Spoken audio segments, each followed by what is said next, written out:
sini ada satu makanan yang memang unik sekali. Jom, aku bawa. Wingko kak? Nak wingko satu? Boleh.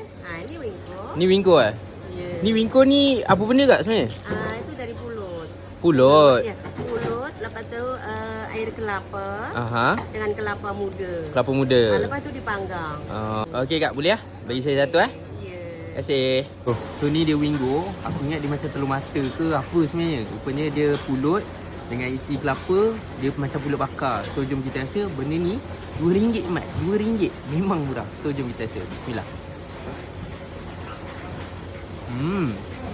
So kalau korang boleh tengok kat sini, dia ada inti kelapa. Boleh tahan banyak kat. Rasa dia lebih kurang macam dangai je. Sedap lah. Rasa kelapa dia kuat. RM2 untuk benda ni memang murah. So kalau korang nak, korang kena datang sini. Apa pun kita santai-santai je.